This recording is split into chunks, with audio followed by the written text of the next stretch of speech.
দূরের কথা, এর চাইতে আমি আরেকটু বলবো, পরিস্থিতি অনেকটা পরিবারে এমন আছে যে বউয়ের কথা শুনে মায়ের গায়ে হাত তোলে। এমন কুলাঙ্গার সন্তান সমাজে আছে কি নাই? সমাজ কেমন আছে কি নাই? বউয়ের কথা শুনে, বউয়ের হক ভিন্ন, মায়ের হক ভিন্ন। বউয়ের কথা শুনে মাকে টর্চার করা যাবে না, আবার মায়ের কথা শুনেও বউকে টর্চার করা যাবে না। এমন সিস্টেমে সংসার চালাইতে হবে, বউ খুশি থাকে, মাও খুশি থাকে। এই জন্য যদি কেউ আবু তাহের মেজবা, মাওলানা আবু তাহের মেজবা দাওয়াত বারাকাতুহুম দাম্পত্য জীবন একটা বই লিখছেন, অনেক সুন্দর অনেক টিপস ওখানে দিয়ে দিয়েছেন। বউকেও খুশি রাখতে হবে, মাকেও খুশি রাখতে হবে। আমাদের সমাজে এমন দেখা যায় বউয়ের কথা শুনে মাকে ঘর থেকে বের করে দেয়। অনেক ঘটনা এমন আছে, আমার জানা মতেও আছে, বউয়ের কথা শুনে মাকে ঘর থেকে বের করে দিয়েছে। আমার এক আত্মীয় ছিল, দুঃসংখ্যাকে আমার মায়ের বংশের দিক থেকে আত্মীয়। সে যখন মারা গেছে, মারা যাওয়ার পরে অনেক লম্বা ঘটনা, তাকে দাফন করার জন্য যখন মারা যায়, জানাজার জন্য আমাদের মহল্লায়, আমি তখন মাদ্রাসায় পড়ি গ্রামে, আমার হুজুরের কাছে যখন আসছে, হুজুর তার জানাজায় যাবে না বিভিন্ন কারণে। শেষ পর্যন্ত তাকে জানাজা যেভাবে হোক দেওয়া হয়েছে। দাফন করার পরে পরের দিন সকালে পুরা গ্রামের মধ্যে হইচই, কি হইল। মাদ্রাসায় সংবাদ চলে আসছে, বলে হুজুর অমুক রেজে কালকে বিকালে সন্ধ্যার আগে যে কবর দিছে, সকালে গিয়ে দেখি কবরের ফাইটা কবরের ভিতর থেকে কালো কালো ধোঁয়া বের হইতেছে। আমার চোখে দেখা ঘটনা বলতেছি, কবর ফাইটা কালো ধোঁয়া বের হইতেছে। যখন আমরা সবাই এই ঘটনা শুনে, একটা আশ্চর্য ঘটনা, সবাই করবে যখন গেলাম, যাওয়ার পরে সবাই অনেক খতম করলাম, দোয়া করলাম, দোয়ার পরে দোয়া চলতেছে, কোনো কাজ হইতেছে না। হঠাৎ করে মাদ্রাসার বড় হুজুর তার মার কাছে গেল, মা জীবিত। মার কাছে গিয়ে বলে, মা আবার সম্পর্কে হুজুরের চাচি হয়, বলছে কাকি আপনার সাথে কি কোনো সমস্যা আছে কিনা? বলে ওর কোনো ব্যাপার নিয়ে, মা জবাব দিছে, ওর কোনো বিষয় নিয়ে আমার সামনে আসবা না। তখন হুজুর বুঝে ফেলাইছে ঘটনা কোন জায়গায়। বলে কাকি কি জন্য? বলে আমি ওর ঘরে থাকতাম, আমার 5টা ছেলে, ও আমার সবচেয়ে আদরের ছেলে, ওর ঘরে আমি থাকতাম। কিন্তু একদিন ও আমার সাথে সবসময় ওর কথা শুনি না, আমার কোনো কথাও শুনতো না, আমার সাথে খারাপ ব্যবহার করতো। একদিন কথার পরিপ্রেক্ষিতে আমার ঘাড় ধাক্কা দিয়ে ঘর থেকে বের করে দিয়েছে। ঘরের সামনে খেজুর গাছ ছিল, ঘর একটু মাটির ঘর একটু উঁচা ছিল, উঠানে নামতে দরজার সামনে একটা খেজুর গাছ দেওয়া ছিল ছোট, ওই খেজুর গাছের পাড়া দিয়ে ঘরে নামতে হয়। বলে যখন ধাক্কা দিয়েছে, ওই খেজুর গাছে আমার কাপড় লাগে আগে ও ঘুরে পড়ে গেছি। পড়ে যাওয়ার পরেও আমাকে ঘরে নাই। এরপর থেকে আমি আর এক ছেলের ঘরে থাকতাম, ও কোনোদিন আমার কাছে ক্ষমাও চাই নাই। ওই দিনের পর থেকে আমি আর ওর ঘরে এক গ্লাস পানিও কোনোদিন খাই নাই, ওরে আমি মাফ করবো না, ও আমাকে অনেক কষ্ট দিয়েছে। এরপরে হুজুর নিজেই তার পায়চারায় আছে, আমি আপনার সন্তানের মতো, আপনার সন্তান যেহেতু দুনিয়া থেকে চলে গেছে, মাফ করে দেন। তখন সেই মুরব্বী মহিলার চোখের পানি ছেড়ে দিছে। এরপরে সে আল্লাহর কাছে হাত তুলে যখন দোয়া করছে, কান্নাকাটি করছে, পরের দিন কবরের আবার সেই ধোয়া বন্ধ হয়ে গেছে। মা এমন এক জিনিস, আল্লাহর সাথে একমাত্র বাক বিতণ্ডায় লিপ্ত হইতে পারে মা, আল্লাহর সাথে তর্ক করতে পারে একমাত্র মা সন্তানের জন্য। আল্লাহ দিবে না কেন? দিতে হবে। এই অধিকার নিয়ে কথা বলতে পারে একমাত্র পৃথিবীতে এক ব্যক্তি আছে, সে হচ্ছে মা। এই জন্য অনেক সন্তান মায়ের সাথে এরকম খারাপ ব্যবহার করে। একটা ঘটনা করছিলাম, একটা কাগজারি শুনাই। নূর মোহাম্মদ নূর, ওনার নাম, লেখকের নাম নূর মোহাম্মদ নূর। এই ঘটনার আরেকজন লেখক আছে, Tarek Mahmud, doctor Tarek Mahmud, MBBS first class pass.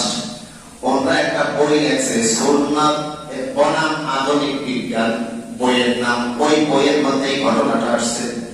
এবং পাকিস্তানের মাওলানা তারেক জামিল, অনেকে নাম শুনছেন, মাওলানা তারেক জামিল সাহেবের লিখিত একটা বই চোখে দেখা কবরের আযাব, বইয়ের নাম চোখে দেখা কবরের আযাব। ওই বইয়ের মধ্যেও ওই ঘটনাটা আসছে। ঘটনাটা হচ্ছে পাকিস্তানের এক মহিলা বিবাহ হওয়ার পরে কিছুদিন পরে তার একটা ছেলে সন্তান জন্মগ্রহণ করে। এই ছেলে সন্তান জন্মগ্রহণ করার পর এই ছেলের বয়স যখন মাত্র 1.5 বছর 2 বছর, তখন এই মহিলার স্বামী মারা যায়। মহিলা কেবল একদম যুবক, 18-19 বছরের একটা যুবতী মেয়ে, কেবল মাত্র বিবাহ হয়েছে, একটা সন্তান হয়েছে। এই মহিলা বিভিন্ন জায়গা থেকে বিবাহের প্রস্তাব আসছে। মহিলা চিন্তা করছে, আমি যদি বিবাহ বসি আমার শারীরিক চাহিদা পূরণ হবে, আমার থাকার একটা জায়গা হবে, আমি স্বাচ্ছন্দ্যে বাঁচতে পারবো, আমি আরাম আয়েশের জীবন পাবো, কিন্তু আমার সন্তান চিরদিনের জন্য বঞ্চিত হবে। কারণ আমি আরেক ঘরে যাবো, সে আমার সন্তানকে ওইভাবে নিজের সন্তানের মতো কোনোদিন দেখবে না। এই সন্তানের মুখের দিকে তাকাইয়া ওই মা নিজের জীবন যৌবন সব কোরবানি করছে। এই সন্তান অনেক লম্বা ঘটনা দেখতে দেখতে সন্তান উপযুক্ত হয়েছে, বড় হয়েছে। এখন একটা সময় এমন আছে সন্তানকে বিয়ে করানো দরকার। শর্টকাটে বলতেছি ঘটনা। যখন এই সন্তানকে পরবর্তীতে এই মা একটা বিয়ে করাইলো, বিয়ে করানোর পরে এখন ঘরের মধ্যে 3 জন সদস্য, মা, ছেলে আর ছেলের বউ একসাথে থাকতেছে। 6 মাস 7 মাস যাওয়ার পরে এই বউ শাশুড়িকে দেখতে পারে না। 2 জনের মধ্যে তুমুল ঝগড়া। কিছুদিন পর এই বউ তার স্বামীকে বলল যে, দেখো তোমার মা বুড়া মানুষ, বেশি ক্যাটক্যাট করে, তোমার মাকে পৃথক রাখো, আর এক ঘরে রাখো, আমরা পৃথক থাকি। তার থালা বাসন পৃথক করে দাও, সে তো এখনো রান্না বান্না করে খাইতে পারে। বউয়ের কথায় পরে এই সন্তান মাকে পৃথক করে দিল। এরপরেও তাদের ঝগড়া থামে না। হতে হতে একটা পর্যায়ে এমন গেছে, ওই মাও অভিযোগ করে, বউ অভিযোগ করে। একটা সময় গিয়া এই সন্তান মায়ের কোনো কথা শুনতো না, ওই বউ যা বলতো তাই শুনতো। কোন এক সময় গিয়া এই সন্তান মায়ের গায়ে হাত তোলা শুরু করলো। মাকে যখন মারধর করে, কিছু হইলে মাকে ধাক্কা দেয়, মাকে চট থাপ্পড় দেয়, ঘুষি দেয়, কিল দেয়। এই অবস্থায় দিন অতিবাহিত হইতেছে। হঠাৎ একদিন ওই সন্তান বাসায় এসে দেখে বউ নাই। বউ গেল কোথায়, খোঁজ নিয়ে দেখে পাড়া প্রতিবেশীকে জিজ্ঞাসা করলো, বলে বউ তোমার শ্বশুর বাড়ি চলে গেছে, বাপের বাড়ি চলে গেছে। বাপের বাড়ি যখন গেছে বউ আনার জন্য, এখন বউ আসবে না, বলে যাইতে পারি এক শর্তে। বলে কি শর্তে? বলে আমার সামনে তোমার মা বিচার করতে হবে। মুখে মারলে হবে না, উনি মুখে মারলে কথা শুনে ওনাকে মারধর করতে হবে। এই কথার মধ্যে পড়ে শেষ পর্যন্ত এই ছেলে রাজি হইয়া বউকে নিয়ে আসছে। আসার পরে মাকে 2-1 চড় থাপ্পড় দিয়েছে বউকে খুশি করার জন্য। মা ঘরের মধ্যে বসে বসে একা একা কান দেওয়ার পরে, মালিক এই সন্তানের মুখের দিকে তাকাইয়া আমার জীবন যৌবন কোরবানি করছি, পরের বাড়িতে কাজ করে করে সন্তানকে মানুষ করছি। আজকে সেই সন্তান বউয়ের কথা শুনে অনবরত কথায় কথায় আমাকে চড় থাপ্পড় মারে। এই জীবনের জন্যই, এই দিনের জন্যই কি আমি অপেক্ষায় ছিলাম নাকি? আল্লাহর কাছে শুধু কাঁদে। আবার একদিন কিছুদিন পরে হঠাৎ করে 2-4 মাস পরে আবার সেই ঘটনা। এইবার ছেলে মানুষের আখ ক্ষেত করাই করতো, আখ গ্যান্ডারির ক্ষেত করাই করতো। ওখান থেকে গ্যান্ডারি প্রতিদিন যতটুকু বিক্রি হয় অতটুকু গ্যান্ডারি কেটে নিয়ে বাজারের মধ্যে পিস পিস করে বিক্রি করতো। আমাদের দেশেও গ্যান্ডারি পিস পিস করে বিক্রি হয়, এরকম পিস পিস গ্যান্ডারি বিক্রি করতো। এটা ছিল ছেলের কাজ। একদিন হঠাৎ করে যখন আসলো, আসার পরে দেখে আমার বউ নাই। জিজ্ঞাসা করলো কোথায়? মা আগে থেকে, মা তো ভয়ে, এই মা 24টা ঘন্টা ছেলের ভয়ে আতঙ্কের মধ্যে থাকে, কখন না জানি আমাকে মারে, কখন না জানি আমাকে মারে। যখন মার কাছে গিয়ে জিজ্ঞাসা করলো মা আমার বউ কই, মা চিৎকার দিয়ে কাঁদতে উঠছে, বলে বাবা আমাকে মাইরো না, আমি তোমার বউকে কিছু বলি নাই। সে নিজেই তুমি পাড়া প্রতিবেশীকে জিজ্ঞাসা করো আমার কোনো দোষ ছিল কিনা। কোনো কথা শুনলো না, চলে গেল শ্বশুর বাড়িতে, শ্বশুরালয়ে চলে গেল। যাওয়ার পরে সেখানে বউ আসবে, আমি তোমার সংসার করবো না। শেষ পর্যন্ত অনেক কথার পরে শেষ পর্যন্ত এই সন্তানকে বলল, যাইতে পারি, তোমার সংসার করতে পারি, এক শর্তে। কি শর্তে? বলে তোমার মাকে চিরদিনের জন্য দুনিয়া থেকে বিদায় করে দিতে হবে। সন্তান পরে এটা কিভাবে সম্ভব? আর যদি মাকে যদি মেরে ফেলা হয়, এমন হতে পারে ঘটনা যখন ফাঁস হয়ে যাবে, এই অপরাধে আমার ফাঁসি হয়ে যেতে পারে, তাহলে মাও গেল আমিও গেলাম, তাহলে লাভটা কি হলো? বউ বললো যে না, আমার কাছে বুদ্ধি আছে, আর তোমার মা তেমন কোন আত্মীয় স্বজন নেই, আর তোমার মা মাঝে মধ্যে এমনিতেই চলে যায় বিভিন্ন জায়গায়, আমরা বলবো যে কোথায় চলে গেছে, হারিয়ে গেছে। বিভিন্ন টিপস শিখাই দিল, ওই টিপস মোতাবেক বাড়িতে আসলো। বউ বললো তোমার মার কাছে যাইবা, কিভাবে কিভাবে করবা সব শিখাই দিল। ছেলে ওই মোতাবেক, ছেলেও সিদ্ধান্ত নিল মাকে দুনিয়া থেকে বিদায় করে দিবে। আসার পরে বউর কথা মতো কিছু ফল কিনে দরজার সামনে এসে দাঁড়ায়, দরজার মধ্যে যখন নক করছে, ভিতর থেকে মা চিৎকার দিয়ে বলে, বাবা আমাকে আর মানিস না, আমি কালকে চলে যাবো, আমি দূরে কোথাও চলে যাবো, বাবা আমাকে আর মানিস না। বৃদ্ধ হাত দিতে আর মার নিতে পারে না, আমি এমনিতেই দুর্বল হয়ে গেছি, মার খাইতে খাইতে আমার শরীরের অবস্থা বেশি একটা ভালো না, আমি কালকে তোর চোখের সামনে থেকে চলে যাবো, আর কোনোদিন আমি তোর কাছে আসবো না। বলে না মা, আমি তোমার জন্য ফল নিয়ে আসছি, ফল কমলা নিয়ে আসছি। যখন এই কথা বলছে, মা সাথে সাথে দরজাটা খুলে দেখে ছেলের হাতে কমলা। বলল মা, আমি তো আসলে জ্ঞানদারি আখ বিক্রি করি, তেমন টাকা পয়সা হয় না, মা আমি অনেক ভুল করছি, আমাকে মাফ করে দাও, আজকে থেকে চিন্তা করছি প্রতিদিন আমি তোমার জন্য 2টা করে ফল নিয়ে আসবো। এতটুকু আচরণে মা সব কষ্ট ভুলে গেছে। ভুলে গিয়ে সন্তানকে করে নিয়ে এরপরে সন্তানকে মাফ করে দিল। এই সন্তান কমলা ছিঁড়ে ছিঁড়ে মায়ের মুখে তুলে দেয়, মা চোখের পানি ফেলে ফেলে কমলা গুলো খাইতেছে। এরপরে বলতেছে, মা একটা কথা তোমাকে বলার জন্য আসছি। বলে কি? বলে এখন জ্ঞানদারি কর চাহিদা বাজারে, কিন্তু আমি একা মানুষ, ক্ষেত থেকে একা একা কাটতে হয়, জ্ঞানদারি গুলো পরিষ্কার করতে হয়, এরপরে বাজারে নিতে হয়, এরপরে বিক্রি করতে হয়, আমি একা পারি না। যদি আমার জ্ঞানদারি কাটার কাছে যদি তুমি একটু সহযোগিতা করতা, এরপরে জ্ঞানদারি পরিষ্কার করার জন্য একটু সহযোগিতা করতা, তাহলে প্রতিদিন তোমার জন্য কিছু ফল নিয়ে আসতে পারতাম। এতটুকু ভালো আচরণের কারণে মা তার পিছনে সব কষ্ট ভুলে গেছেন। বলল যে বাবা কোনো সমস্যা নাই, কালকে শেষ রাতে আমি তোকে ডাক দিয়ে দিব। সন্তান বলতেছে, মা তাহলে তুমি ঘুমায় পাও। বলে না বাবা, আমি ঘুমাবো না, কারণ এতদিন আমি তোর জন্য যে বদদোয়া করছি, আজকে সারা রাত বসে আল্লাহর কাছ থেকে সেই বদদোয়া সব আমি রিটার্ন ব্যাক ফেরত নিব।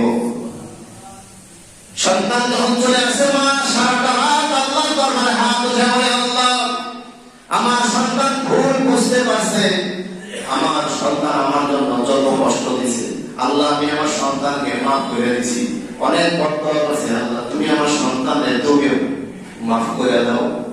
যখন এইভাবে ফজর হয়ে গেল, সন্তানের মনে তো কুমতলব, সন্তানের মনে তো ষড়যন্ত্র। যখন ফজরের আগে শেষ রাত্রে, ফজরের আজানের আগে আগে এই মাকে নিয়ে জ্ঞানদারির ক্ষেতের মধ্যে যাওয়ার পরে, যখন এই জ্ঞানদারি কাটতেছে কাটতেছে, আগের এই সন্তান জ্ঞানদারি ক্ষেতের মাঝখানে একটা গর্ত করে রেখে আসছে, যে মারার পরে ওই গর্তের মধ্যে জ্ঞানদারি খেতেই মাটির নিচে চাপা দিয়ে দিবে, যাতে আর কেউ কখনো না জানতে পারে। ওই জ্ঞানদারি খেতে যাওয়ার পরে মা বসে বসে জ্ঞানদারি বাঁচতেছে। সন্তান হঠাৎ করে হাতের মধ্যে কোদাল, এই কোদাল দিয়ে 2 হাত উঁচু করছে, মায়ের গলার মধ্যে কোপ দিয়ে এক কোপে গলা ফাটাই দিব। এরপরে ওই যে খেতের মাঝখানে গর্ত করে রেখে আসছে, ওই গর্তের মধ্যে মাটি দিয়ে দিব। বইয়ের নাম চোখে দেখা কবরের আযাব। মাওলানা নূর মোহাম্মদ নূর বলেন যে এই যখন সন্তান যখন কোদাল উঠাইছে মায়ের গলার মধ্যে, যখন বাড়ি মারবে, এই দৃশ্য পৃথিবীর হয়তো সবাই তখন ঘুমে, পশু পাখি গুলা ঘুমে, কিন্তু কেউ না দেখলেও এই সব চিত্র কে দেখতেছে? বলে কে দেখতেছে? যখন সন্তান হাত উঁচু করে যখন মায়ের গলায় বাড়ি কোপ দিব, এই মুহূর্তে মা কিভাবে যেন দেখে ফেলছে, দেখে আল্লাহ বাঁচাও বলে মা যখন দৌড় দিছে, মা দৌড় দিছে, আল্লাহ বাঁচাও, আল্লাহ বাঁচাও। মায়ের যখন ডাক দিছে, আল্লাহ বাঁচাও, আল্লাহর আওয়াজটাই করছে। মা যদি কখনো সন্তানের জন্য দোয়া হোক অবাধ্য হও, মা যদি কখনো ডাক দেয়, আল্লাহ বলে আল্লাহর আরশ পর্যন্ত মায়ের ডাক পৌঁছে যায়। মা দৌড়ে গেছে, অনেক দূর যাওয়ার পরে কেউ যদি পিছন থেকে দৌড়ে আসে, একটা আওয়াজ হয়, দেখে কোনো আওয়াজ নাই, ওখান থেকে সন্তান উল্টা চিৎকার দিতেছে, মা বাঁচাও, মা বাঁচাও। কিছু দূর আসার পরে এই মা আবার ঘুরে তাকাইলো, কারণ নাকি ও তো কোদাল উঠাইলো আমাকে কোপ দিব, কিন্তু ও এখন বলতেছে মা বাঁচাও, মা বাঁচাও। এই মা আবার দাঁড়ায় গেছে, দেখেন মা কি জিনিস। যেই সন্তান মাকে খুন করার জন্য কোদাল উঠাইলো, মাও বুঝতে পারলো, কিন্তু ওই সন্তানই যখন আবার মা বাঁচাও করে ডাক দিল, মা দাঁড়ায় গেছে। এর নাম মা। এ মুসলমান, যত কষ্টই হোক কখনো মাকে কষ্ট দিও। তোমার দুনিয়াও ধ্বংস হয়ে যাবে, আখিরাতও ধ্বংস হয়ে যাবে। মা এমন এক জিনিস, মায়ের নিঃশ্বাসের জন্য আল্লাহ বলেন রিদা রাব্বি ফি রিদাল ওয়ালিদ ওয়া সাখাতু রাব্বি ফি সাখাতিল ওয়ালিদ। মায়ের সন্তুষ্ট আল্লাহ সন্তুষ্ট, মায়ের অসন্তুষ্ট আল্লাহ অসন্তুষ্ট। যখন মা আবার রিজান একটু আগাইতেছে, তারা তখন দৃশ্য দেখছে, দেখে সন্তান দাঁড়াই গেছে, হাত উঁচা লড়ে না। মা আবার আস্তে আস্তে আগাইতে সন্তানের কাছে এসে দেখে এই হাঁটু পর্যন্ত মাটির নিচে চলে গেছে, আরো আস্তে আস্তে নিচের দিকে ডাকতেছে। আইসা ওই সন্তান বলতেছে, মা আমি হাত নাড়াইতে পারি না, আমার হাত শক্ত হয়ে গেছে। কোদাল এই অবস্থায় আছে, হাত শক্ত হয়ে গেছে, আটকায় গেছে, হাত আল্লাহ আটকায় গেছে। এরপরে মা চিৎকার করতেছে, ও দুনিয়ার মানুষ, ও গ্রামবাসী, এলাকাবাসী, আমার সন্তানকে বাঁচাও। দেখেন যেই সন্তান মাকে খুন করার জন্য, সেই মা এখন বলতেছে, ও গ্রামবাসী, আমার সন্তানকে বাঁচাও। গ্রামবাসী আসতে আসতে ততক্ষণ সন্তান মাটির নিচে চলে গেছে। এরপরে মা চিৎকার দিয়ে বলতেছে, আমি আমার সন্তানের শুধু লাশটা একটু দেখতে চাই, আমার সন্তানের মুখটা দেখতে চাই। এই সন্তানের জন্য আমি ভালো ভালো ঘর থেকে আমার বিবাহের প্রস্তাব এসেছিল, আমি বিবাহ করছি না, এই সন্তানের জন্য জীবনের সব কোরবানি করছি, আমার জীবন যৌবন সব আমি ধ্বংস করে দিছি। দিনের পর দিন গেছে, রাতের পর রাত গেছে, কত মানুষ আমাকে কত কটু কথা বলছে, কত মানুষ আমাকে টিটকারি করছে যে এই মহিলা মনে হয় খারাপ, মহিলা মনে হয় স্বামীর দরকার নাই, এই জন্য বিয়ে বসে না, বিভিন্ন বাজে কথা বলছে। এই সন্তানের জন্য কত কথাই না জীবনে শুনতাম, আজকে সেই সন্তান আমাকে খুন করার জন্য ক্ষেতের মধ্যে নিয়ে আসে। এই মা বলতেছে, আমার সন্তানটাকে একটু উঠাও, আমি চেহারাটা একটু দেখি সন্তান। এই লোকজন প্রায় 20 থেকে 30 ফিট মাটির ভিতরে খুঁজছে, খুঁজছে সন্তানের লাশের কোন অস্তিত্ব পায় না। এ হলো মা।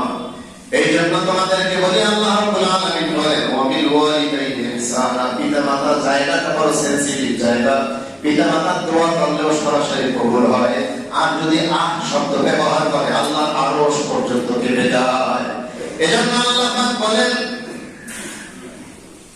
ফালা তাকুল লাহুমা উফ ওয়া লা তানহারহুমা ওয়া কুল লাহুমা কাওলান কারীমা। ফালা তাকুল লাহুমা উফ, এমন শব্দ এমন আচরণ করিও না যে পিতামাতার বার্ধক্যজনিত আচরণের কারণে তুমি উফ শব্দ ব্যবহার করিও না, বিরক্তের শব্দ ব্যবহার করিও না। ওয়ালা তানহারহুমা, এবং তাদের সাথে কঠিন হয় না, শক্ত হয় না, ভালো ব্যবহার করো। ওয়া কুল লাহুমা কাওলান কারীমা, এবং তাদের সাথে সুন্দর ভালোবাসায় সুন্দর সুন্দর শব্দ দিয়ে তাদের সাথে কথা বলো, ভালো ভালো শব্দ দিয়ে তাদের সাথে কথা বলো। এজন্য 5 নম্বর হক পিতামাতা আরাম আয়েশে থাকার ব্যবস্থা করা। 1 নম্বর হক ছিল অন্তর থেকে সর্বোচ্চ ভালোবাসা। 2 নম্বর হক তাদেরকে সর্বোচ্চ সম্মান করা। 3 নম্বর হক তাদের হুকুম মানা, আল্লাহ বিধানের বিপরীতে যদি না যায় ততক্ষণ পর্যন্ত তাদের হুকুম মানা। 4 নম্বর হক পিতামাতার যথাসাধ্য খেদমত করা। 5 নম্বর হক তাদের আরাম আয়েশে থাকার ব্যবস্থা করা। যতটুকু শুনলাম ইনশাআল্লাহ আগামী সপ্তাহে পর থেকে আলোচনা চলবে। আল্লাহ তাআলা যে কথাগুলো শুনলাম, আল্লাহ তাআলা এর উপর